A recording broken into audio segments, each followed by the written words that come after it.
What's up, everybody? This is the first episode of Palace Off the Top Rope. This is a new podcast show that I'm going to be bringing to you and, talking about different topics in the pop culture world, everything that I love, movies, television, the sports world. The NFL season is about to start. Won't talk politics on here because that's not really my specialty, and it's just very divisive, and, I really just like to talk about things and get into heated discussions about stuff that, it doesn't really matter in the grand scheme of things, but it's fun to talk about them, like arguing about football or arguing about different movies, or, me, I like to talk about wrestling. I like to argue about stuff like that, debate, whatever. But all in the scope of the pop cultural, under that lamp. So that's what I want to bring to you with this show. I was hoping to maybe get a co-host, maybe somewhere down the line, because it's hard to do a one-man show. I've done this before, but it's really good to bounce ideas and thoughts and opinions. It's cool to bounce that off with another person. So if maybe down the line I can find a co-host that is willing to do this show with me, I'm so open to it, because everybody these days now has an opinion or a thought on this and that, and I want to chime in on that. I listen to a lot of podcasts. I'm a big fan of the Ringer Network, so I'm a big fan of Bill Simmons and Sean Fennessy, and even sometimes Chris Ryan. I like to hear their takes on stuff, but I also have my opinions and whatnot when it comes to stuff in the pop culture world. So, this is going to be fun. A lot of stuff to cover. Let's take a quick break, and then we'll get into it on Palace going off the top rope, on whatever you want to talk about. We'll be back. All these years I've kept my secrets, but the time has come to face my past. Ride till I can't no more. I want revenge. I want them to know that death is coming. Rambo. See the trailer online. Welcome back to the show. I guess I should have let off before we went to the break. I should have, given you like a tease of what we're going to be talking about on today's show. So, a lot of stuff going on this week. One of the big topics is the potential split between Sony Pictures and Walt Disney over the use of the Spider-Man character, which the rights to the film belong to Sony, and they had been lending out the character to Disney to use in such films as Captain America: Civil War. Disney helped produce the last two Spider-Man movies. They had a lot of creative input into that. But then also Spider-Man got to appear in two of the all-time biggest movies, including the highest grossing movie of all time. The first one being Avengers: Infinity War, and then the highest grossing movie ever, which passed that this summer, was Avengers: Endgame. So there's been a lot of arguing on the internet from, fanboys and critics and journalists over this whole situation. And I even got into it a little bit on Facebook, and I had a little bit of pushback because I'm more on the side of Sony when it comes to this issue. Because, hey, at the end of the day, and despite, what a lot of the fanboys and a lot of the diehard comic book fans, despite what they think, this is a business. Hollywood is in the business of making money. And, I think personally, Disney should really be thanking Sony for even allowing them to lend out the character, to use them in their movies, because, they got a little bit of a boost. They casted a really good actor in Tom Holland to play the character, and it got a really good rapport.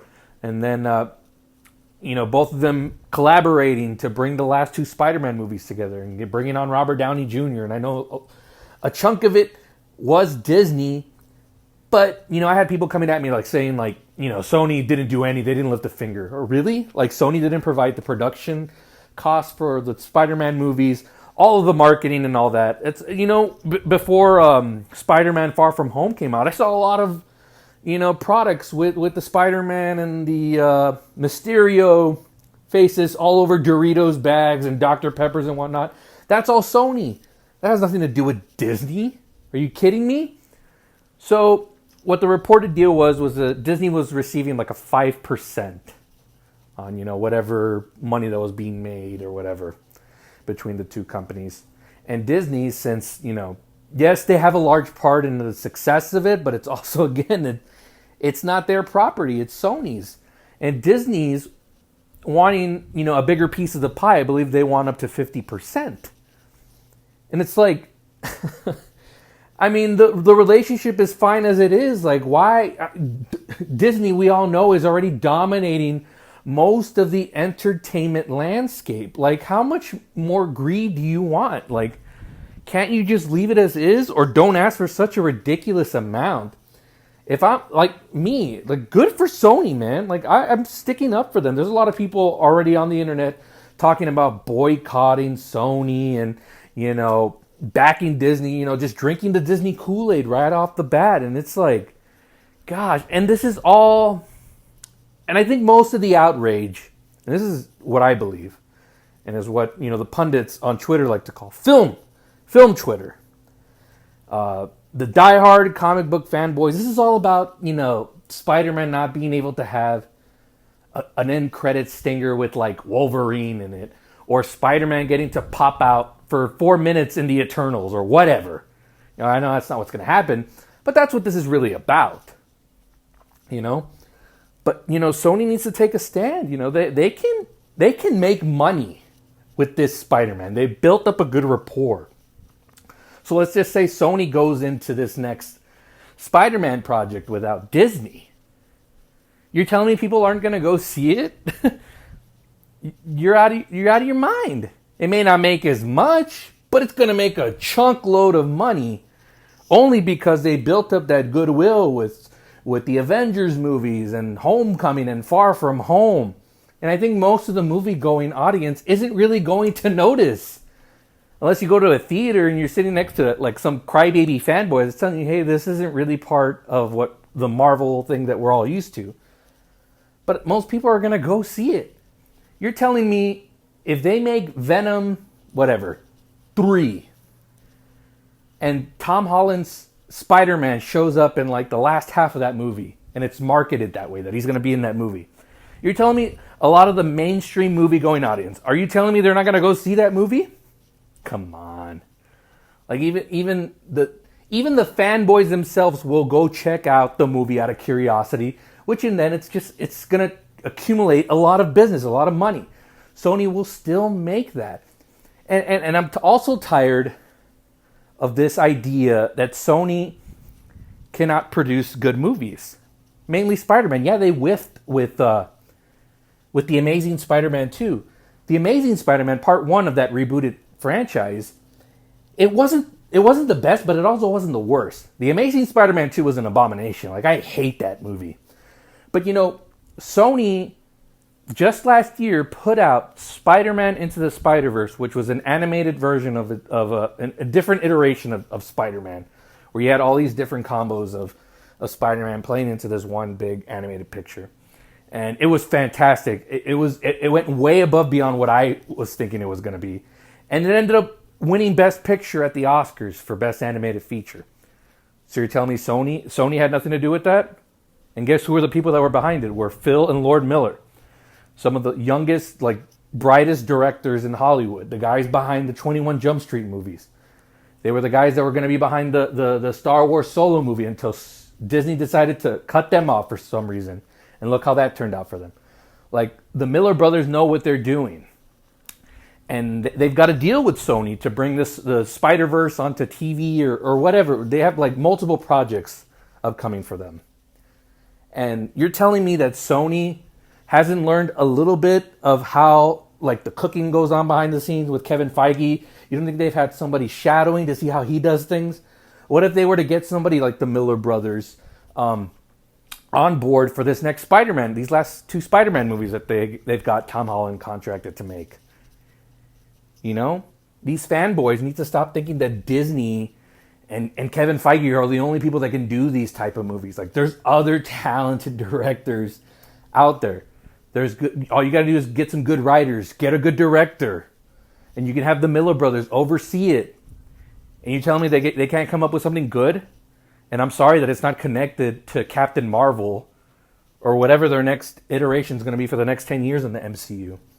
Like, I'm okay with that. But this whole nonsense of trying to boycott Sony and blaming them for all of this, you gotta look back at Disney too. They're asking for too much. If it were me, I'd go up to like 15, 20% at the most. 50%? You're telling me half? Come on, be reasonable. I don't know. Those are just my thoughts on that. But there's a lot more to discuss on Palace Off the Top Rope. Summer's coming to an end, or it's pretty much at an end as far as the movie season goes. So I'm going to give you my top 5 summer movies of 2019. That's coming up next on Palace Off the Top Rope. Stay tuned. 100 years of history. The New York Jets are the world champions. Of unbelievable moments. And larger-than-life legends. This fall, the NFL kicks off its 100th season, and it all starts on NBC with the game's most storied rivalry. We live for nights like this! Going to the end zone and caught for the touchdown! Then, it's the return of primetime television's #1 show, Sunday Night Football. Bringing you the game's biggest stars and the most anticipated matchup. And here we go. Throws, caught, touchdown. These are two teams that just simply don't like each other. See the great veteran quarterbacks going at it. How crazy is this? Two heavyweights slugging it out here. Huge play in the ball game. Going to the end zone and caught for the touchdown. Look at Attacking. Let's show the world who the real champs are tonight. And this season, all eyes will be on more NBC-owned stations and NBC Sports regional markets than ever before. This fall, own the game day experience that captures more fans on more platforms in more local markets than anywhere else.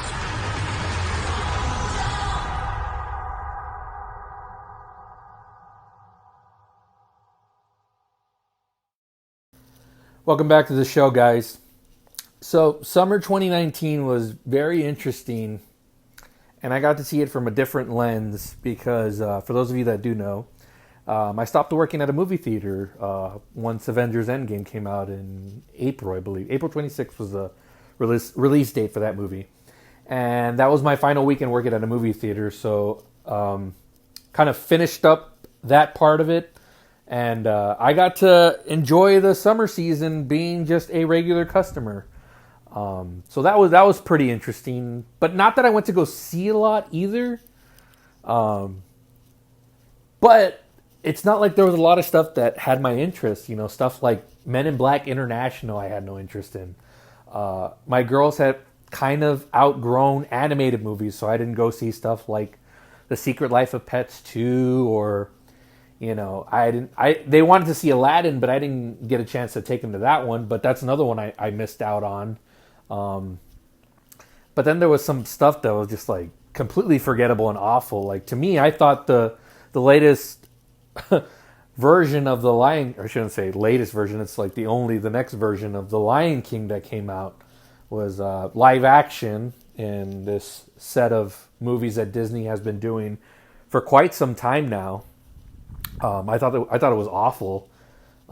It was completely lifeless, and I mean, it looked cool. That's about it, but it didn't have any heart like the cartoon did. Like, there was a lot more emotion emanating from that movie than this one. This one felt like the characters actually just reading lines. I mean, there was some standouts in that movie. The Timon and Pumbaa, Seth Rogen and Billy Eichner, who voiced those characters. They did a pretty good job, but it wasn't enough to save the movie. So stuff like that, I thought it was awful. Didn't get to see Godzilla King of the Monsters. That was another one. But then there wasn't really that much, And I think a lot of it was, and this is just a personal belief of mine, is that I think we've reached peak blockbuster. And I think that was with Avengers Endgame. And I really do believe that. I don't know how much bigger movies are going to get. We got a Star Wars movie coming out at the end of this year. And, it kind of just feels like another movie that's coming. It's only been like 2 years since we got the last one. So, I don't know. I just feel like we've reached a critical point at the movie-going experience. And how big are these movies going to get? And again, this is my own personal opinion, but I think we've reached the ultimate peak with Avengers Endgame. And it's going to be interesting to see if anything could either match or exceed that type of hype again. But that's like another topic for another time. This is really about what I think are the best 5 movies of the summer. And again, this is just going off of what I saw, which wasn't a lot, but I still went to go see the movies. So without further ado, I give you my top 5 movies of the summer of 2019, and I'm going to be ranking these from number 5 to number 1. All right, so at number 5, we have Good Boys. Yes, it was, this movie totally hit me out of nowhere. I remember seeing the trailer for this once and not really thinking much of it. One of the things I've started to do, and I got this off my buddy Benji, was I used to be obsessed with like seeing trailers, and like any trailer that popped up for any movie I'd watch, and maybe watch twice if I was super interested. But I've started to do this thing where if it pops up on my timeline and I have some sort of interest in it, I'll watch it, but not really get too much in depth on it. Unless it's something I really want to see, like, Avengers Endgame. I tore apart rewatching that over and over, not to really try to dissect stuff that was going to happen in the movie, but just, the feeling and the epic of it. I get it. I really get into trailers when they use like good music and stuff like that, and Avengers really did that well with both the Infinity War and Endgame. But other than that, I'm not really that much obsessive anymore when it comes to trailers. Like, I think the peak of really getting into stuff like that, where I got like super obsessed, was probably The Dark Knight Rises. And I can look back in retrospect, and a lot of the trailers and all that stuff kind of ruined the movie-going experience for me, because I had seen a lot of the footage. So I really adapted to what my buddy does, and when it comes to him in the MCU, like, he doesn't watch any of the trailers, which it's a hard thing to do these days with it being all over social media and stuff. So how he does it is, I'm very interested to get his takes on how he goes on avoiding stuff like that. Does he mute words or whatever on Twitter or wherever he's at, so that way he doesn't see any of this stuff. So yeah, So back to my list. So Good Boys is a trailer that I saw once, and I saw that it was produced by Seth Rogen, and it kind of, just from a quick glance, it looked like it was going to be super bad for kids, which I think is an easy assumption to make. That's what a lot of people were saying about this movie. So it comes to opening night of this movie, and even I was debating, like, should I go see it or whatnot? So I took a chance. I was like, I'll go spend some money. Went to like a 10 o'clock show. Good crowd. Pretty much sold out. I go to the Palladium a lot, so their shows easily sell out just because they have less seats, only because they're more luxurious now. So it's kind of like more exclusive. So the faster you get to tickets, the better for you, because you're going to just have a good time, especially in those seats. They're very comfortable. So I went to Good Boys, and I was like, let's see how funny this type of R-rated movie, and I know Seth Rogen hasn't really let me down. Like, his stuff is usually pretty good. This Is the End, Knocked Up, Pineapple Express, but this was going to be with kids, so how is it going to play in 2019, and the sensitive nature of society and where we are, how are they going to try to do a raunchy like comedy in 2019? And they did it last year with a movie called Blockers with John Cena, Leslie Mann, and Ike Barinholtz. That was super funny. They were able to get a story out there fitting the landscape of today's society. But again, this is with younger kids and, dealing with, language and drugs and, just the coming of age and, dealing with sex and all that stuff that comes into play as you're a young adolescent and going into your teen years. So, and it was super, super hilarious, this movie. I laughed so many times throughout. The movie has a lot of jokes that just land perfectly. My audience was laughing throughout the whole movie as well.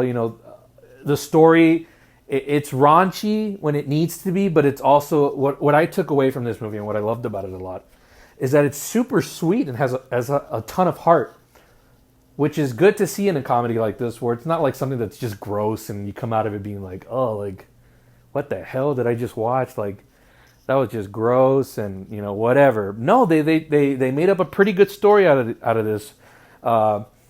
It's about these three young kids, and, they're getting into the middle school age, and things are starting to pick up in the world of, liking girls and getting invited to parties and all that stuff. So it's about them getting invited to a certain party and just all the shenanigans leading up to them, trying to get to that party, and one of the main protagonists trying to get a girl that he likes, to kiss him, It's just simple, basic story stuff. I don't want to get too much into it because I don't want to spoil it for people that haven't seen it.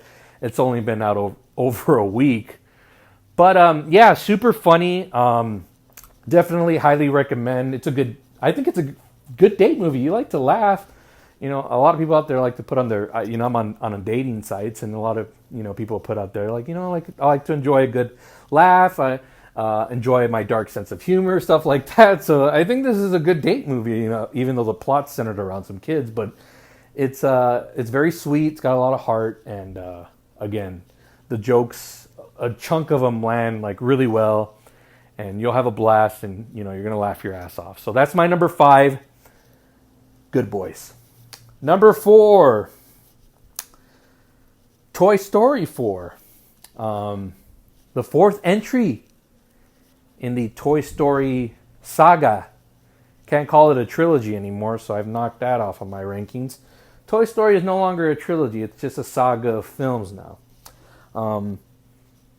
The last one came out in 2010, and we all thought it was the end, considering how if you've seen the movie, we've been following the journey of Andy and his toys. So the way that movie ends, Toy Story 3, is he hands off his toys to another little girl, and he heads off to college, and that, closes the chapter of that part of his life. So then we come to Toy Story 4, and again, I've kind of stayed away from the trailers. I knew a fourth one was coming, and I'm so invested in these characters, and, Tom Hanks and Tim Allen are just so good in those roles, And this is something that obviously The Lion King didn't have, is that they didn't have these actors bring any real emotion to these characters. I knew that these guys, they bring it every single time. So, I don't know, it could be Toy Story 12. If you still got Tom Hanks and Tim Allen going at it with these voices and these characters, I'm going to be invested every single time.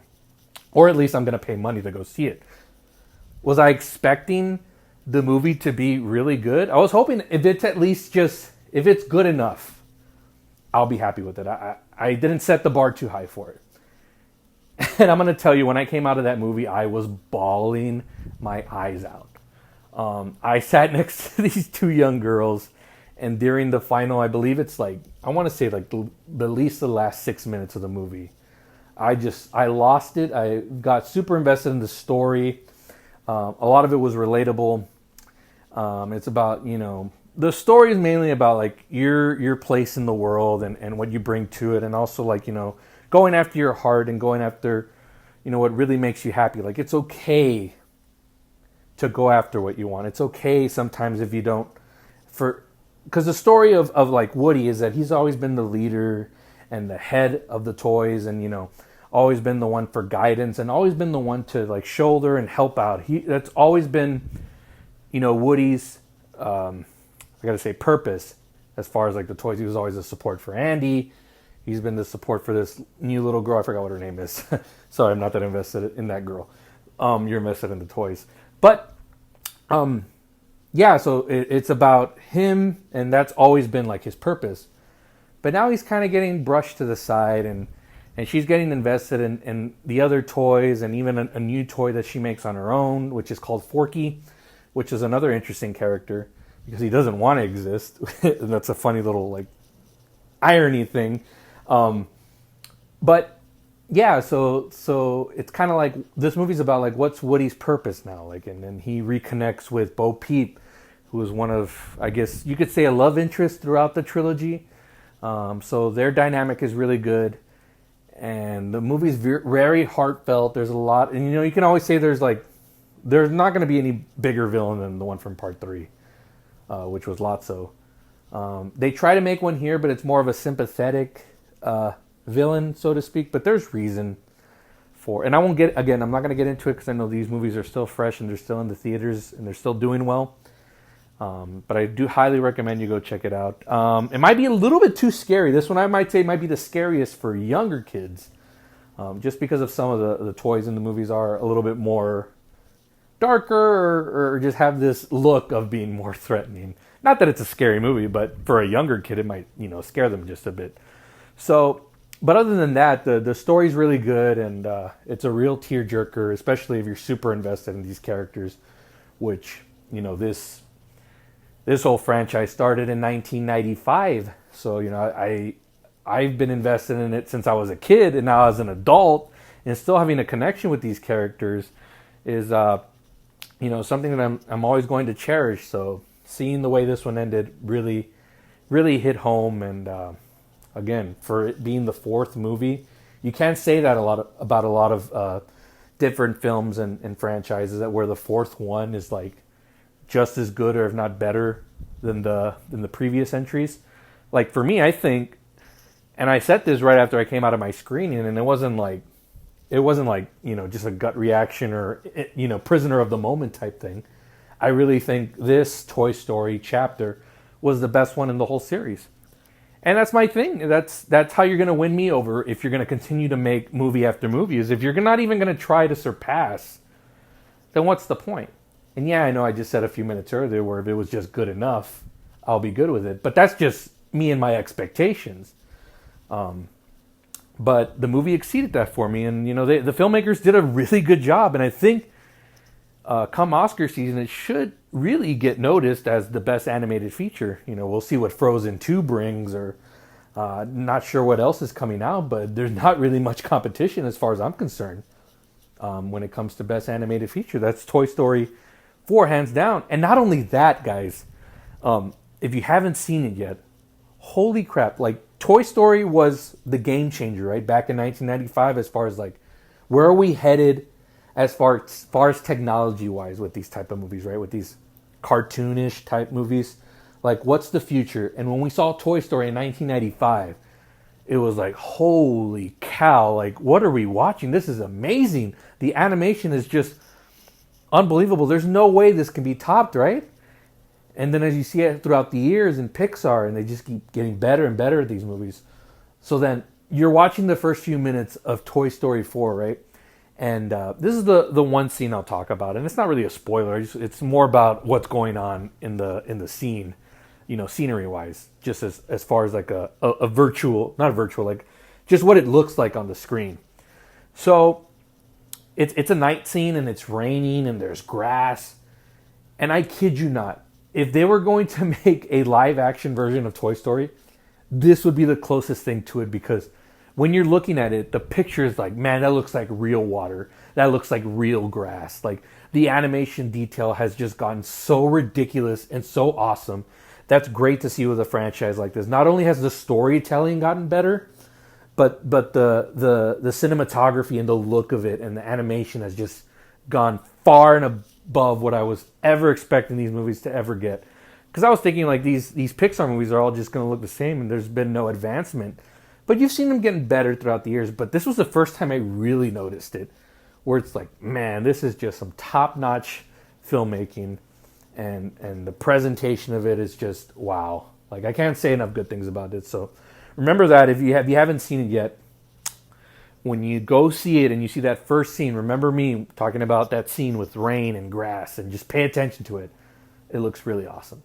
So number 4, Toy Story 4. Check it out. Number 3 is a part 3 in another film franchise. That's John Wick, Chapter 3, Parabellum. Just wow. I mean, I've seen action movies where it takes a bit to get going. This was one of my first reviews where I said, this movie, within the first like 10 to 15 minutes, is just balls to the wall, crazy action. You're in a library 1 minute, the next minute you're in an antique shop, and then the next minute John Wick, played by Keanu Reeves, is on a horse riding through the streets. And this is all in the first 15 minutes, and it's like, holy shit, this is almost like a 2.5 hour movie almost. And it's just such a fun ride, and these movies have just gotten so much bigger one after the other, and the mythology continues to grow. The movie ends on a cliffhanger, so we should be getting to part 4, which has already been greenlit. This director, I forgot what his name is, I think it's Chad Stahelski, something like that. He's the one that's directing these things. Him and Keanu have just built such an amazing franchise here. And what a resurgence for Keanu Reeves, right? I mean, we got a Bill and Ted 3 coming out next summer, which I believe is greenlit because of the success of this movie's, in my opinion.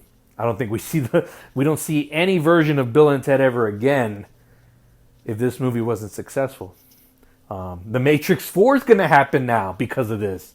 Keanu is on such a hot streak, and why wouldn't you do it? Although I am curious of what's going to happen with The Matrix 4. But that's another topic for another day.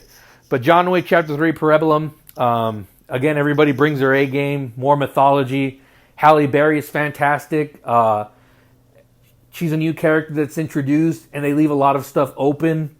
A lot of stuff unanswered, but that's okay because they're continuing to tell the story, so you're okay with that. I know I'm always talking about how I love certain movies to be their own little stories. And again, my personal favorite is still the first John Wick, because if you look at that movie as a self-contained story, like, it's awesome because it has a beginning, middle, and end. And then part 2 and 3 are just building on the foundations of that and just exploring more of the past of John Wick and this whole world that they've concocted here. So I'm okay with that. So I'm not going to say Parabellum is the best in the series. That's still, for me, is still the first one. But the action was just so fucking awesome. Like, I went to go see this twice in one night. Like, that's how awesome it was. Like, I saw it with some friends, and I saw it with my dad, and that was awesome. Like, it was just such a fun movie, and I can't wait to personally buy that when it comes out on 4K, which should be in a few weeks. It's crazy how these movies come out so fast now on home video, but I still love to watch them in the theater. It's the best movie-going experience for an action movie this year. John Wick Chapter 3, Parabellum is my number 3 on my list. Sorry, I had to burp there. That's what happens when you do a one-man show. You know, I'm doing all the talking here, so I'm starting to lose some of my voice here, but that's okay. I want to bring you this content. Number 2 on my list, Avengers Endgame. The final chapter of this part of the MCU, which culminated with 22 films, 23 if you count Avengers Endgame. And I believe Spider-Man Far From Home was the 24th, or I don't know. It's somewhere in the 20s, in the early 20s. The conclusion of this story arc was just such a monumental achievement. And I think it's not getting appreciated enough in this day and age where it's the ADD generation, right? We want what's next. I remember in my first screening for this movie, and this was me still working at the theater, I saw it with some, coworkers, and a lot of the kiddos were upset because there wasn't an end credit stinger or something at the end of it. And I remember getting up and looking back at them and saying, like, what the hell's your problem? Like, why can't you just appreciate what we just saw? Like, what we just saw was something that's never been done before and will probably never reach the heights like this again. Like just soak it in. Why do we want the next thing already? Like, it's crazy how people are just already like, they watch it and they just throw it in the trash and it's like, give me what's next. Not me, folks. I'm on such a high after Avengers Endgame. Like, yeah, I liked Spider-Man Far From Home and it's fun or whatever, but it hasn't haunted me like Avengers Endgame has. And a lot of it goes back to what I was hoping to see out of this movie. So let's backtrack a little bit. Let's talk about Avengers Infinity War. So throughout that movie, a lot of the main characters are split apart, so you don't see them together at all. Mainly the characters of Tony Stark, played by Robert Downey Jr., and Steve Rogers, played by Chris Evans. Now, they had a falling out in the previous movie, Captain America Civil War, so we knew that was going to come into play. But what I wasn't expecting was that in Infinity War, I figured at some point they were going to have to, if not reconcile, at least try to, put differences aside to fight for the better good. And they were just kept completely separate, which was heartbreaking in so many ways. Like, Avengers Infinity War is such a tragedy because of everything, how it unfolds. Like, if you really look at it, somebody that went into that movie and not knowing what was to come, you can see that as a beginning, middle, and end. Like the bad guy won. Like, you don't really ever see that happen in the superhero landscape. You always see the heroes overcome. So this one was interesting, and I was left heartbroken because, I want to see Tony and Steve like get reconciled and try to become, some type of friends or acquaintances again, or try to put the past behind them in some form. So, we all had our speculations about what Avengers Endgame was going to be. There wasn't a lot of footage put out into the trailers, the teaser and the final one. I think there was only 2 trailers. Like, real trailers, there was only 2 of them. And there wasn't a lot of footage in it. So a lot of us didn't really know what to expect in this movie. So, we can all make our little predictions and whatnot, and we can speculate on what a movie is going to try to be. And I really don't do that. I really just like to see what's unfolded to me. Like, whatever's presented to me is what I'll get. Like, I'll deal with it, whatever. But for this one, I at least put one expectation on my brain, and that was I wanted to see Tony and Cap, make up and try to be friends again. So the movie opens, and we're thinking we're seeing the end of Tony Stark. He's trapped in that ship. He's out in space somewhere. And he gets saved by Captain Marvel, comes in the minute last second, gets reunited on Earth with Pepper Potts and whatever's left of the Avengers. And those first few moments between Steve Rogers and Tony Stark is so heartbreaking because you can see there that they want to need each other, but there's just animosity that just can't be overcome because of what happened between them in Civil War. And it's unleashed by by Tony Stark at the beginning, and it's like, I trust you, man. Like, I needed you, and you weren't there, and I don't trust you. Like, you ruined everything. And it's like, gosh, like, that's such good drama. It's such good drama, but I'm also like, come on, guys. Like, I want y'all to be friends. You guys are the 2 most badass characters in this whole thing. Like, I want to see you guys team up and kick some ass. So that first half of the movie, they have that friction at the beginning, and then, they, as you know, for those of you that have seen the movie, spoilers galore. Sorry, on this one I will talk about spoilers. So 5 years pass, and they're trying to, just move on with their lives and whatnot, and then if it wasn't for the reemergence of Ant-Man, thanks to a mouse who just happens to turn on some version of the quantum realm that helps Ant-Man get back into the real world, and sets up the whole chain of events that leads us all the way to the end. They're trying to do this time travel thing and whatnot, but they need a great mind to help them, try to accomplish this mission. And, you see Steve Rogers going to Tony, and, you can see that they're not really friends, but they're also like, you can see the hate and whatever animosity between them starting to kind of fade. Time heals all wounds and whatnot. Tony doesn't want to help. He's moved on with his life. He's got a kid now. He's happily settled with Pepper. They got a home out, looks like out in the woods or whatever. And he's got his second chance at life, and why try to poke the bear again? And why, what happened was unfortunate, but he found another reason to continue to go. So the rest of the Avengers are off trying to figure out this time thing. And, Tony Stark can't help himself, and he's, doing his work in his cabin, and he figures it out. He figures out the issue that they need to make this plan really come to fruition. And one of the best scenes in the movie, and anybody that talks about this movie, a lot of the mainstream people, they'll talk about the scene at the end where all the heroes eventually come back into the picture, and there's that big hero shot of them running towards the villains, and all that fun stuff. But I like the quiet moments, the scenes where the actors can just be the actors, and and see their relationships fleshed out on the screen and all that. So one of my favorite scenes in the movie is, they're doing this time travel test, and they can't get it right with Ant-Man, and Steve Rogers looks kind of like defeated, like, oh, there's no way this is going to work. He goes outside of Avengers Towers, and out in the distance you see like a speeding car, and then you come to see that it's Tony Stark. And it's right there at that moment where they reconcile their friendship and just be like, you know what? This is beyond like whatever friction or feud that they have. They need to come together and try to make this happen, whether they succeed or not, but they need to try.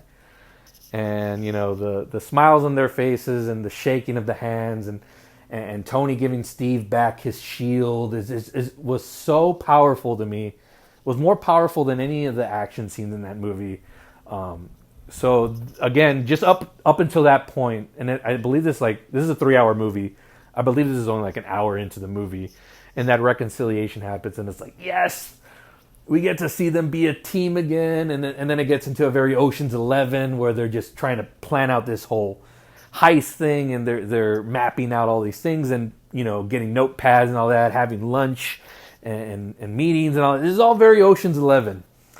And then the movie gets deeper into the time travel story, and this is where it becomes kind of like Back to the Future Part 2, where it's them going back into the past and seeing versions of themselves from different movies and interacting in all these different like angles from like the Avengers and different angles from Guardians of the Galaxy and Thor: The Dark World, which was a movie I never thought I was going to see again, and yet I had to deal with it in this movie. But it was nice to see Rene Russo again, and then the brief shot of Natalie Portman, the whatever. And that part of the movie's fun as well. And then, of course, the final end and the confrontation with Thanos, and getting to see Thor, Cap, and Iron Man all battle Thanos at once, which is what you thought you were going to see in Infinity War, and they saved it for this movie, which I'm glad they did because it made it that much more meaningful. But yeah, Avengers Endgame, there's just a lot of it was with the core that originally started it, going back to the first Avengers movie. So I enjoyed that. It wasn't cluttered with so many characters until the very end, because of course. But I said this to some friends on Facebook. Like, I enjoyed the first half of I enjoy the movie as a whole, but I enjoyed the first half more because you get a lot more personal touches and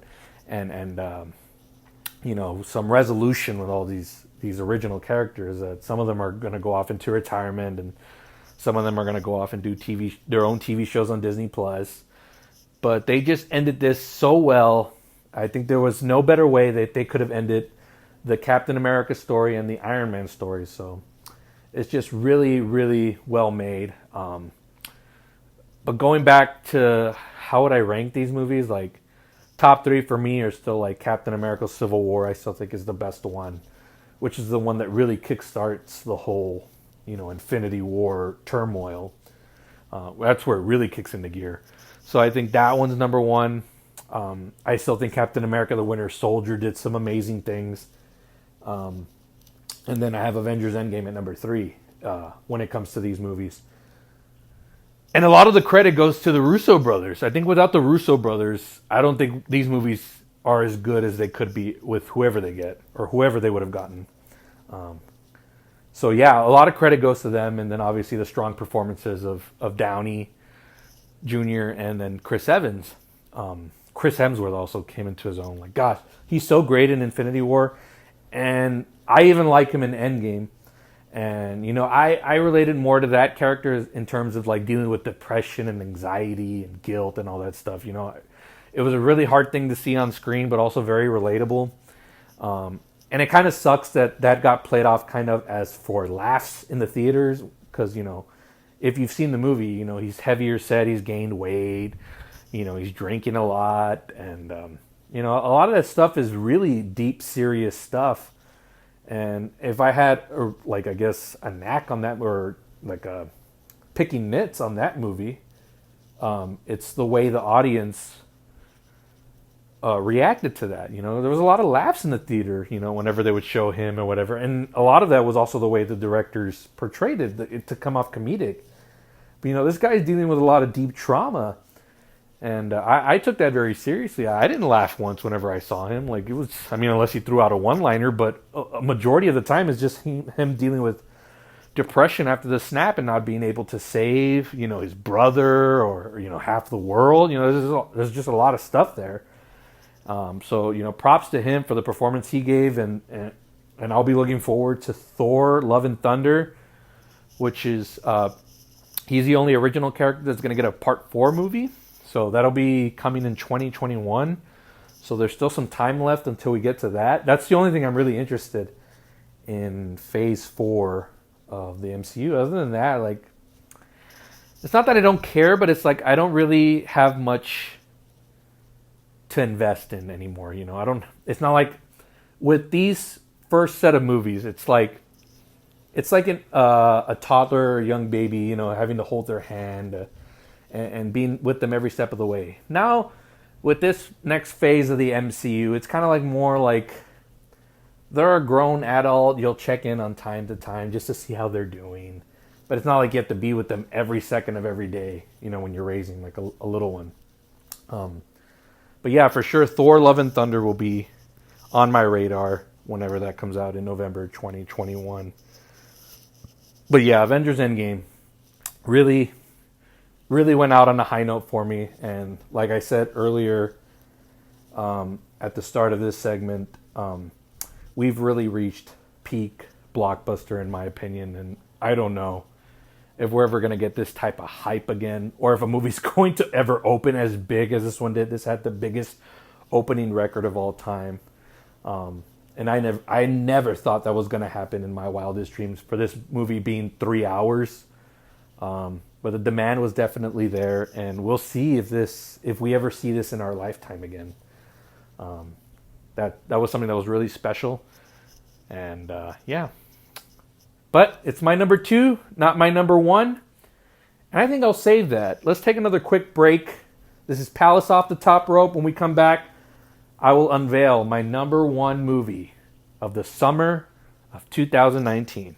Stick around. We'll be right back. 27 years, I dreamt of you. I've missed you. We didn't stop it.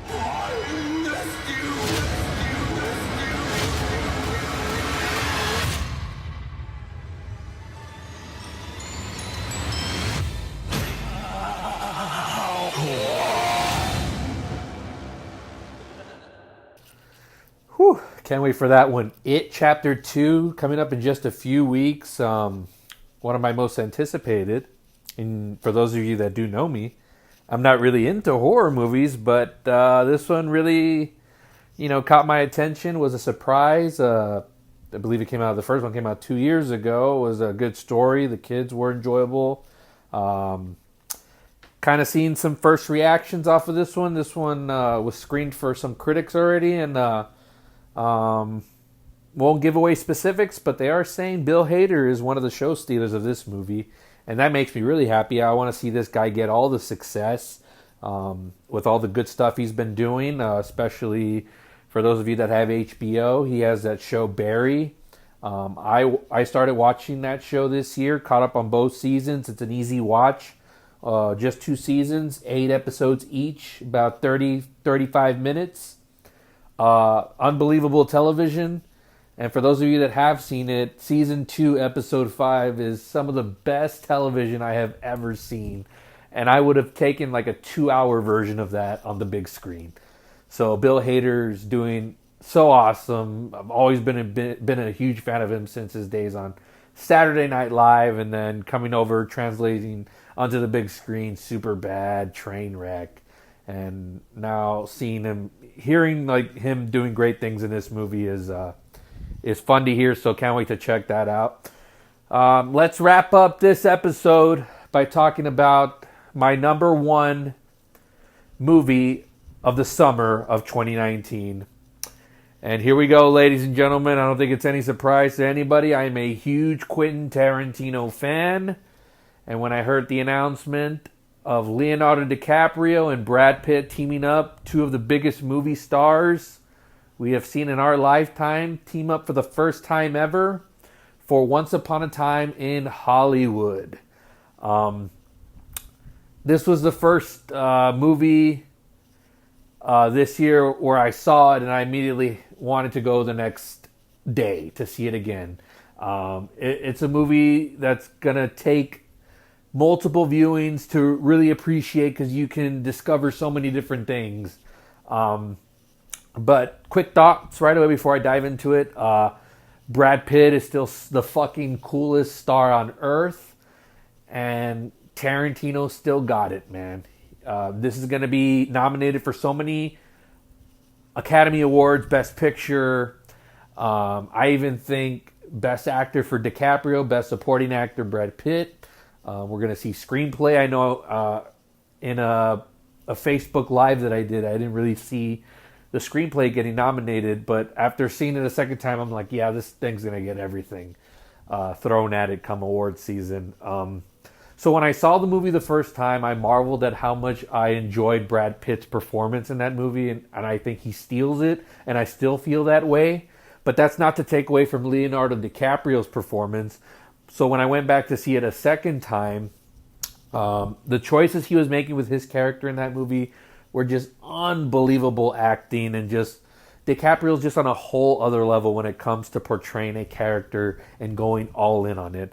And Margot Robbie as Sharon Tate was just unbelievable with the part that she's got. Her presence is all over this movie. And for those of you that do know the story of Sharon Tate, a lot of you know what the ending of it is, and that's been like mostly her legacy.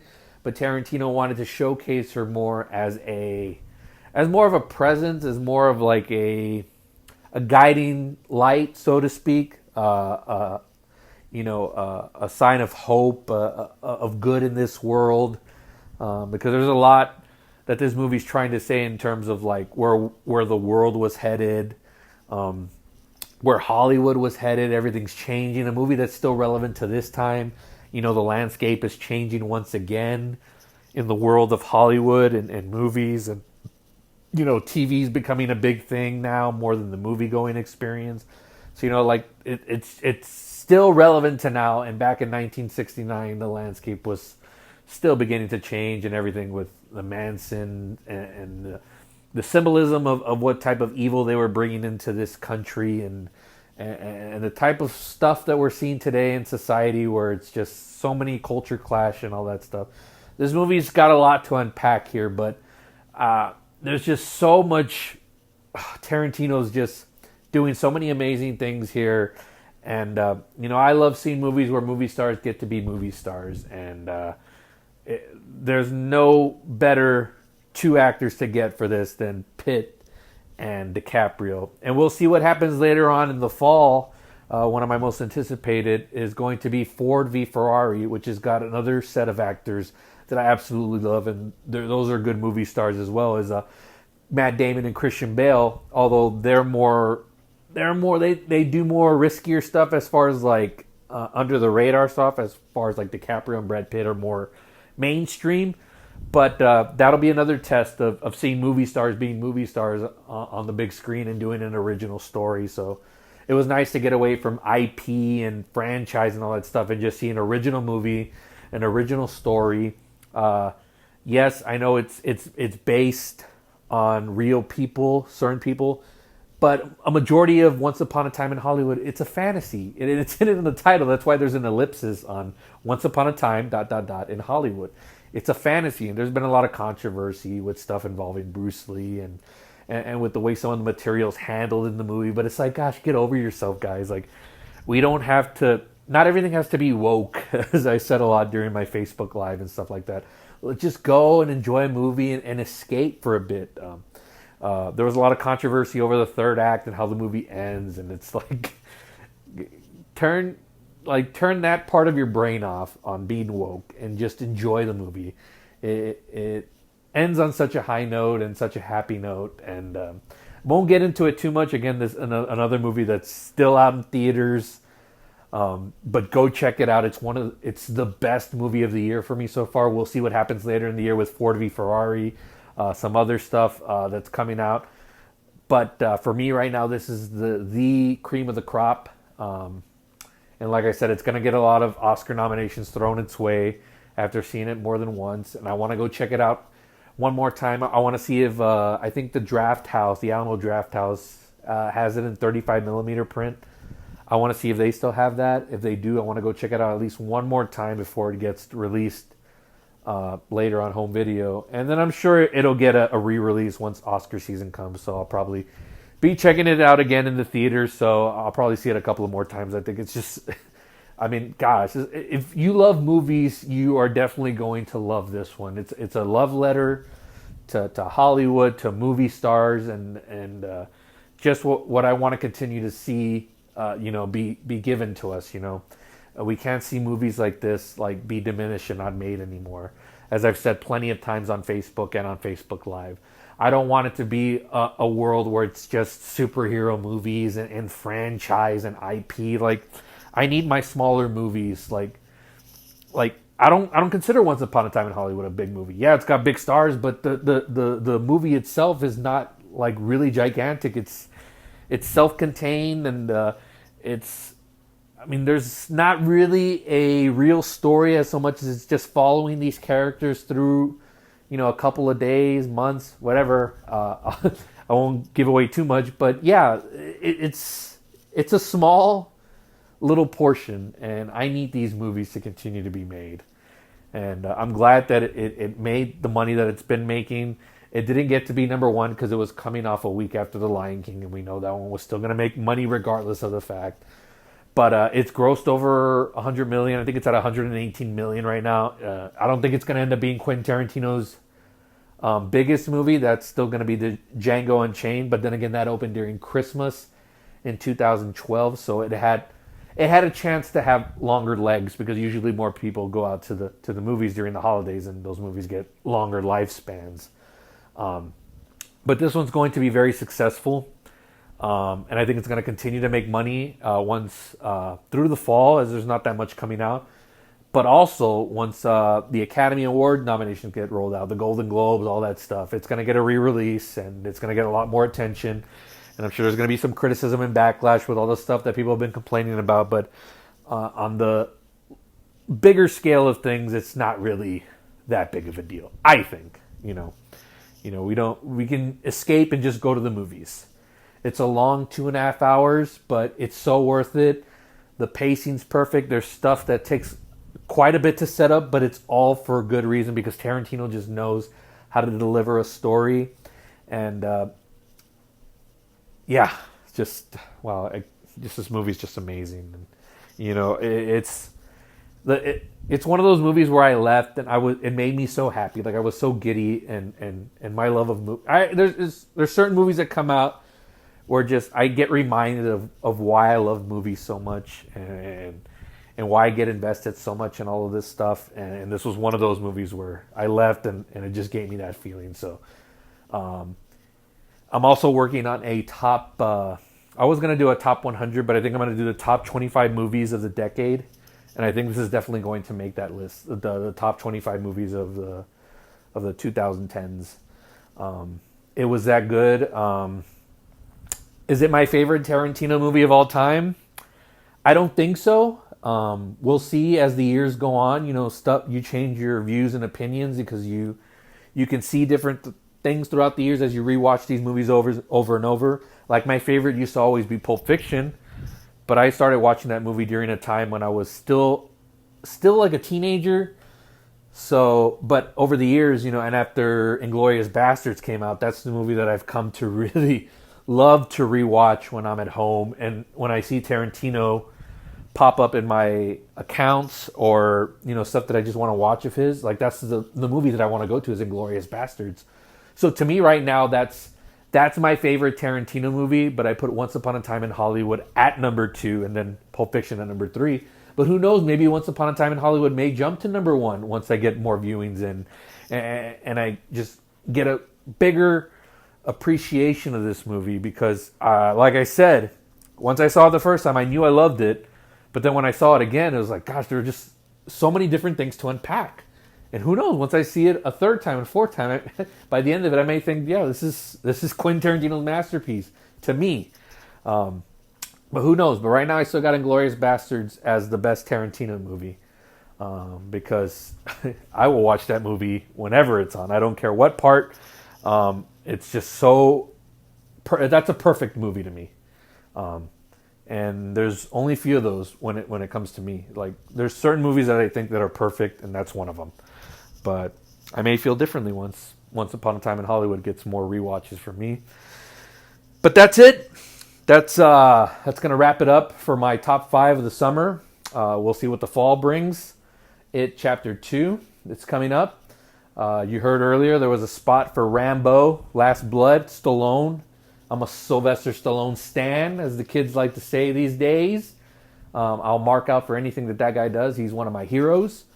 And again, I'm invested in the Rambo movie, so why wouldn't I want to see another one, I admire a lot about Sylvester Stallone, so hopefully he brings a good story to this one.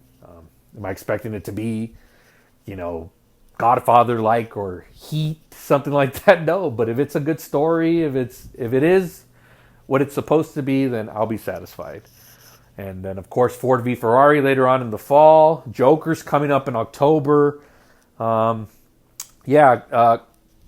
Just different movies that I want to see, and I'll get into those on a different episode. But I think I'm going to wrap it up with this one. Hope you enjoyed looking back at the summer movies that I've seen. If you haven't checked them out, I hope you listen to this and it's convinced you to go see some of these movies or go rewatch them or whatever. Anyways, I'll see you again soon, or you'll hear from me soon. NFL's coming up, like I said at the beginning of the episode, so there's going to be a lot of football talk. The wrestling wars are about to get into full gear in October once AEW, the new wrestling company, starts up on TNT. There's going to be a lot of content there between them and WWE, so you'll be hearing a lot from me on that and plenty more in the pop culture world. This is Palace off the top rope. We'll see you next time.